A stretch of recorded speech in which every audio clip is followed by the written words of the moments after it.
আৰু ইফালে জুবিনৰ মৃত্যু ৰহস্য উদ্ঘাটন কৰিব নোৱাৰিব SIT-এ। SIT-ৰ ওপৰত ভৰসা নাই অধিবক্তা সমাজৰ। গুৱাহাটী উচ্চ ন্যায়ালয়ৰ দ্বাৰস্থ হ'ব অধিবক্তা সমাজ।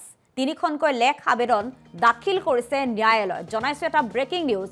জুবিনৰ মৃত্যু ৰহস্য উদ্ঘাটন কৰিব নোৱাৰিব SIT-এ বুলি সন্দেহ উপজিছে। আৰু SIT-ৰ ওপৰত ভৰসা নাই অধিবক্তা সমাজৰ। ইতিমধ্যে তিনিখনকৈ লেখ আবেদন দাখিল কৰা হৈছে। গুৱাহাটী উচ্চ ন্যায়ালয়ৰ দ্বাৰস্থ হৈছে অধিবক্তা সমাজ আৰু অধিবক্তা সমাজে তিনিখনকৈ লেখ আবেদন দাখিল কৰিছে ন্যায়ালয়ত।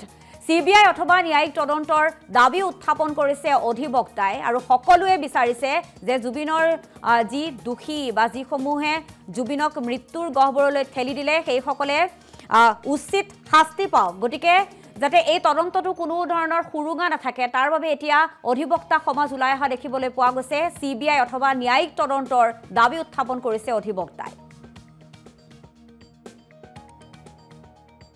আবেদন হল আপনাৰ মহামান্য ন্যায়ালয়ত যেটো আমি আবেদন ৰাখিছো এই আবেদনটো হল যে গোটেই গোচৰটো আপনাৰ সেন্ট্ৰাল ব্যুৰো অফ ইনভেস্টিগেশনত আপনাৰ হস্তান্তৰ কৰিব লাগে আৰু যেহেতু ইয়াতে ক্ৰছ বৰ্ডাৰ ধৰি লওক আপনাৰ ইয়াতে সিঙ্গাপুৰ যেহেতু ইনভলভ হৈ আছে আপনাৰ যেহেতু আমি ক'ব বিচাৰিছো যে গোটেই ঘটনাটো ক্ৰিমিনেল যেটো কনস্পিৰেসি এটো ইন্ডিয়াত হৈছে আৰু গৈ প্লে এক্সিকিউশন হৈছে আপনাৰ হেৰিত মানে সিঙ্গাপুৰত। গতিকে যেহেতু দুটা নেশনস ইনভলভ হৈ আছে গতিকে ইয়াতে এক্সট্ৰেডিশনৰ কথা আছে আৰু বিভিন্ন মানে আইনী জটিলতা আছে।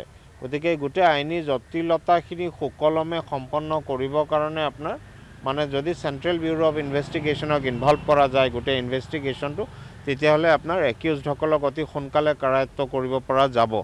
আৰু তাৰোপৰি আমি দেখিছো যে ইয়াতে বিভিন্ন আপোনাৰ ক্ৰুচিয়েল এভিডেন্স আছে। ধৰি লওক যিখন ইয়াটছত উঠি পেলাই আপোনাৰ তেওঁলোকে ফুৰিব গৈছিলে আপোনাৰ ঘটনাৰ সময়ত তাতে আপোনাৰ যেহেতু আপোনালোকে পাইছে বা